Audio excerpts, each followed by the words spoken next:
L'institution de microfinance Kafo-Djigno a officiellement lancé les activités de célébration de son 30e anniversaire. C'était à Kaninko, localité située à 13 km de Koutiala. Les activités se poursuivront jusqu'en décembre 2017. À cette occasion, les responsables de l'institution passent au pain fin le bilan du chemin parcouru par Kafo-Djigno.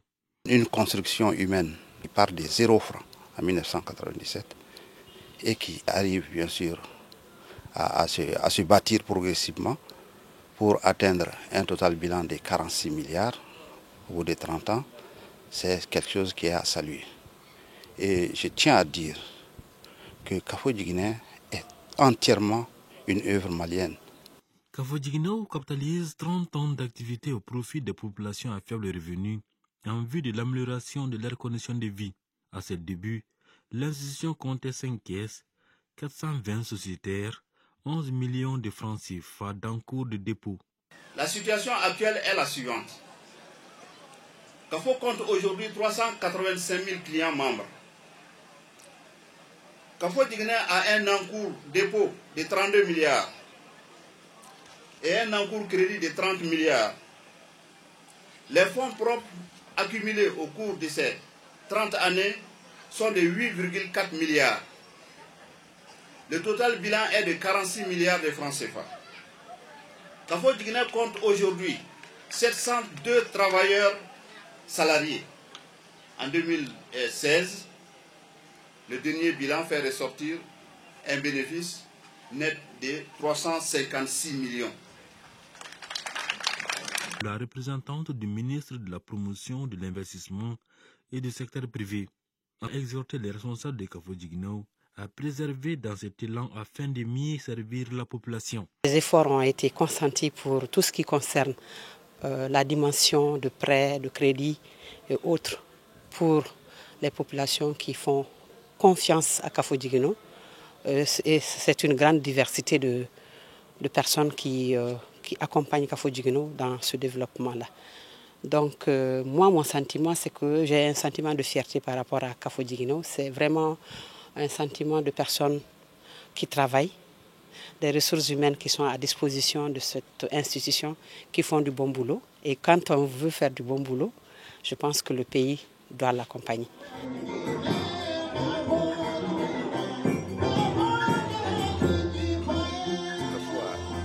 Il nous a vraiment aidé à contribuer à refinancer nos producteurs.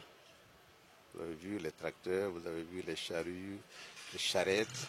Ils ont fait des prêts un peu partout. Même les traverses MDT, Kafo a fait des prêts aux traverses MDT. Kafo-Djigno joue un rôle très important en accompagnant nos populations à la base et en accompagnant beaucoup les producteurs, beaucoup les agriculteurs, beaucoup les femmes dans le milieu rural.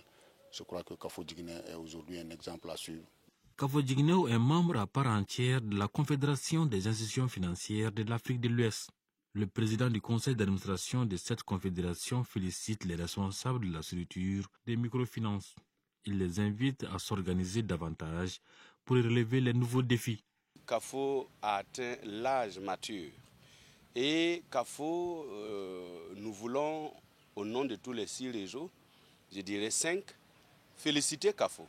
Féliciter les fondateurs, les initiateurs de Kafo. Et aussi féliciter ceux qui ont pu construire à partir des bases solides que les premiers pionniers ont pu poser. Et je peux ici dire que c'est des hommes sur qui nous pouvons compter. J'ai saisi l'occasion pour féliciter tous les acteurs de Kafo, toutes les populations concernées et féliciter les dirigeants, féliciter le personnel. Ils ont travaillé, ils ont permis à Kafo d'avoir des bases solides qui lui permettent aujourd'hui de fêter 30 ans de vie. Pour le directeur général de la Confédération des institutions financières de l'Afrique de l'Ouest, l'ancien directeur général de Kafo-Djigno a salué le parcours de l'institution. Selon lui, la structure des microfinances Kafo-Djigno doit s'adapter à l'évolution numérique. Le sociétaire d'il y a 30 ans n'est pas le sociétaire aujourd'hui. Il a plus de besoins, il a besoin de beaucoup plus d'attention. Et aussi, Kafo n'avait pas de concurrents. Il y en a beaucoup. Toutes les banques sont représentées ici à Koutiala et dans la zone cotonnière. Donc il va falloir que CAFO innove des nouveaux produits, des nouveaux services et aussi ses outils et renforce ses capacités pour avoir plus de professionnalisme. Dans le cadre de la relance de la culture du coton, Kafo-Djigno a mis à la disposition des exploitants agricoles environ 600 tracteurs. Sur le financement en fonds propres et en partenariat avec la CMDT, les sociétés de coopératives des producteurs de coton et Mali Tracteurs, et grâce à l'appui de la BOAD, 570 tracteurs ont été livrés actuellement aux producteurs agricoles en zone CMDT. La délégation a visité les 3 salles de classe offertes par Kafo-Djigno aux populations de Kaninko.